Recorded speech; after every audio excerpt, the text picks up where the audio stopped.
ஏசப்பா சொல்கிறாங்க, என் ஜனங்கள் நான் அளிக்கும் நன்மையினால் திருப்தி ஆவார்கள் சொல்லிட்டு. என்னென்ன நன்மைன்னு சொல்லி பார்த்தோன்னா, கர்த்தர் அருளும் கோதுமை, திராட்சரசம், எண்ணெய், ஆட்டுக்குட்டிகள், கன்றுக்குட்டிகள் என்பவைகள் ஆகிய இந்த நன்மைகளுக்காக ஓடி வருவார்கள் அப்படி சொல்லி வசனம் சொல்லுது. அப்போ கோதுமை அப்படிங்கிறது நம்ம சரீரத்துக்குரிய ஒரு விஷயம், சாப்பாடு. திராட்சரசம்ங்கிறது நம்ம உடலுக்கு ஆரோக்கியத்தை கொடுக்கறது. அது மட்டும் இல்லாமல் அதன் காயங்களை ஆற்றுகிறது சொல்லி நம்ம பைபிளில் படிக்கிறோம். சமாரியனுக்கு வந்து திராட்சரசத்தை வந்து காலில் கெட்டினாங்க அப்படி சொல்லி அது ஒரு மருத்துவ குணத்தோடையது. நம்ம நோய்க்கு ஒரு மருந்தாகவும் அதை எடுத்துக்கலாம். எண்ணெய் அப்படிங்கிறது நம்மளுக்கு முகப்பொலிவை முகக்கலையை உண்டு பண்ணுன்னு சொல்லி வேதாகமும் சொல்கிறது. ஆட்டுக்குட்டிகள் கன்றுக்குட்டிகள் வந்து ஒரு வியாபாரத்துக்குரியது, அதாவது நம்மளுக்கு வந்து ஒரு செல்வ செழிப்பான ஒரு வாழ்க்கைக்குரியது.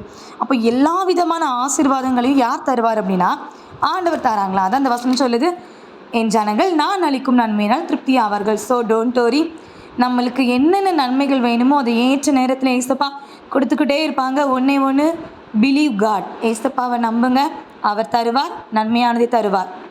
ஆமென்.